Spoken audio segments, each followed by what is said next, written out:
Greetings, everyone. Thank you for joining the Open Neuromorphic Town Hall. I'm here representing the Open Neuromorphic Executive Committee, Danny, Justin, and I, who are trying to push the community forward and solve some of the barriers that are impeding neuromorphic technologies. And these town halls are essentially a way for us to be more transparent about that process, what we are up to, what's happening, and also to launch and give you updates on some of the initiatives happening in the open neuromorphic space. So we're very excited about this town hall because there's a lot of stuff that we've been brewing on that are finally coming to fruition, so that we can finally lift the veil and release in more material form, so you know how to engage with it and how it will hopefully help you as a researcher and engineer in the space and propel the community forward. So let's get started. We're first going to talk about the Open Neuromorphic Research Initiative. We talked about that a while back. Now it's finally here. We'll then talk about a lot of onboardings we've had recently. We've had a lot of influx of interested volunteers, so that's fantastic. Then we have some interesting upcoming events, and finally, there's going to be an open floor with Q&A that you're welcome to join in on. So, first of all, there's a lot of the libraries and the tooling and the contributions done in the neuromorphic space which happened outside of research papers. So a lot of the foundational code for something like the circa gradients or for some of the initial PyTorch libraries have been released without really getting, you can call, academic credit. It hasn't really been paper material in that it's not necessarily new science. It's not a new idea to write Python code, but it's been tremendously useful and very valuable for the community to have these tools so that the barrier to entry becomes much lower for researchers and for poor PhD students, for instance, who needs to write their project without having to necessarily reinvent the wheel or re-implement all the neuron equations. And the Open Neuromorphic Research Initiative is meant to credit some of those ideas that haven't really been creditable in an academic sense.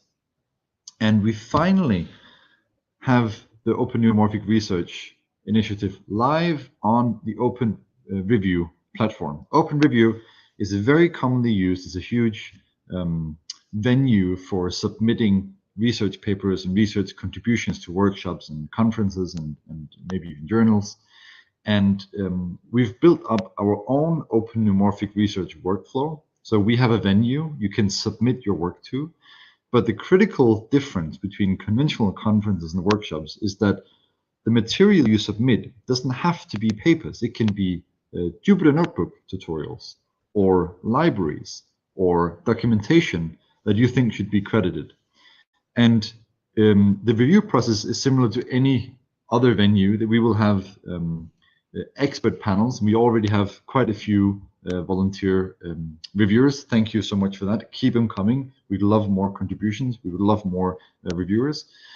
But the point would be, just as in any other peer-reviewed setting, you'd get peers to review whatever you submit. And based on that conversation, you will be then admitted into the Open Neuromorphic Research portfolio, and with that also receive a form of badge or a documentation that you can put online, for instance, in research contributions or your documentation or whatever else. So that badge shows then that this has been peer reviewed. It's not just a random library, it's actually something that has been validated by the community. So we will have official calls for submissions. So please stay tuned for that. This was just an overall setting and a small motivation of why I'm so hyped about this, because hopefully it also helps some of the, it helps assign credit to some of the efforts that might be more invisible to some of the community. Good. The second thing is onboarding volunteer contributors. And of course, we as an executive committee are interested to push neuromorphics forward as much as we can, but it's also important for us to realize that we shouldn't stand alone. First of all, we should integrate into the ecosystem rather than drive everything ourselves. And essentially, as we said a couple of times now, we want to be redundant. Ideally, the executive committee would have to just phase out slowly so the community would take over and drive everything by itself.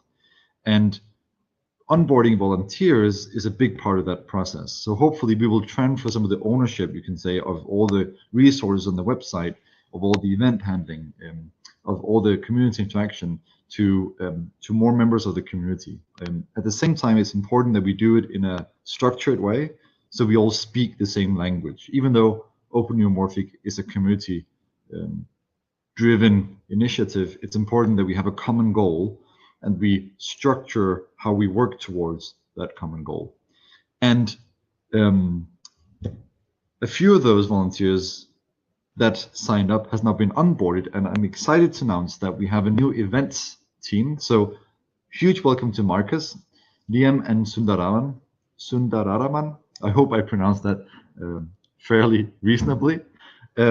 So Marcus is going to coordinate social media efforts, which is a tremendous help because most academics like myself are pretty poor at this.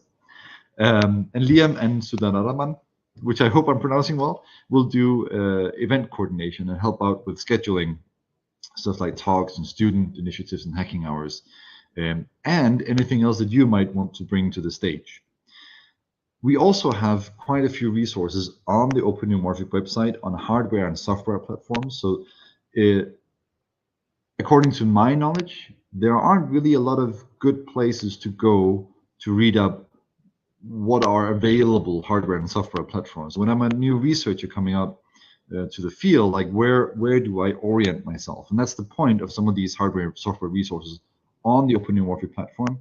And Jose and Erastus are now new curators of those resources. And hopefully we can build that out, we can expand that into a more complete and comprehensive library or resources so that newcomers and seasoned academics can go and learn more about the platforms, find more material, and also engage and contact some of the responsible and the drivers of those hardware and software platforms. So yet another attempt to fuse some of the efforts in the community and accelerate the development. It's really important for us, right? Because the value of the community, I think, increases with the clarity and accessibility of the platforms. And so, without this kind of library, if you will, listing, it's easy to get lost in the woods, and it's easy to lose track of what we have to do as a community. That's one of the points we made in an earlier blog post, where we argue for the need to converge on a few ideas and execute well rather than disperse. And of course, there's value in heterogeneity. We don't want to homogenize everything, but at the same time, we as a community need to orient ourselves, not reinvent the wheel, where we can. We're still looking for more help, so event hosts and curators are more than welcome. There are also tons of other stuff you can do, so check out the Discord and reach out to us if you're interested. We have really interesting events coming up. So we are tomorrow, I'm meeting with Alexandre Mazureux in some of the new rebooted hacking hours. And the point there is to do the more geeky hacking when interacting with neuromorphic tech. And Alexandre is a world-leading expert on event processing software for event cameras and just general signal processing and event streams in general. And Alexandre and I will sit down and walk you through how you can contribute to, specifically in this case, a library called Ferry. We go from the bottom, just start from scratch, find an issue, find a problem you want to solve in Ferry, and then slowly step you through how you go from the idea to a final solution that can be upstream, that can be contributed into Ferry. And the hope is that we both give you an idea of what it means to contribute and hopefully dismantle some of the fear or the hesitance that might come when you look at these big daunting projects, make it much more accessible, but also give you an idea of what fairy then is, and hopefully spread that that message a little bit. So again, we can converge as a community.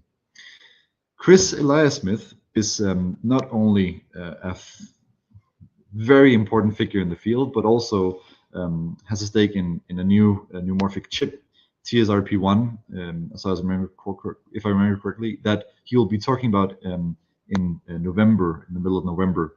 So fantastic opportunity to learn more about neuromorphics and get Chris's vision. He's been developing super interesting things, including what he called the spawn model that can reason with higher cognitive processes using neuromorphic primitives. So fantastic opportunity to learn more about neuromorphics and the direction of the research.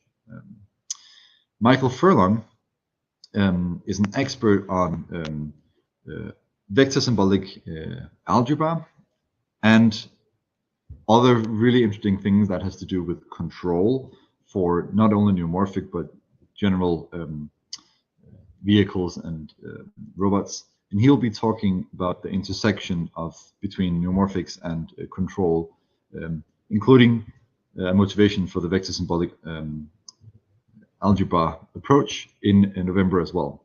And finally, Alexandre Mazureux, who's also joining us in Hacking Hours Tomorrow, also agreed to do a talk on what he called neuromorphic drivers, because Alexandre is not only a genius at processing events and working with event cameras, he actually reverse engineered many of the event camera drivers all by himself to build open source versions for all the different cameras out there, simply because then he had more control over it.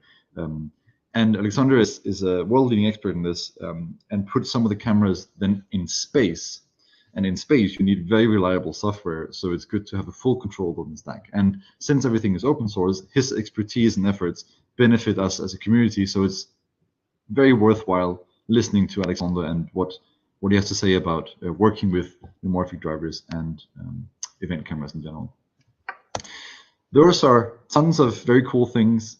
I hope you guys enjoyed it as much as we are.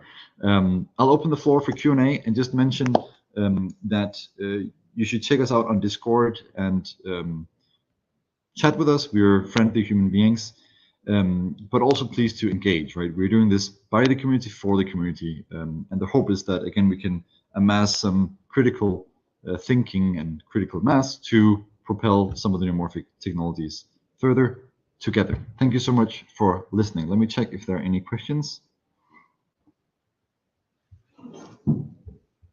No questions at all. Then I will see you on Discord and on the Hacking Hours tomorrow. Bye.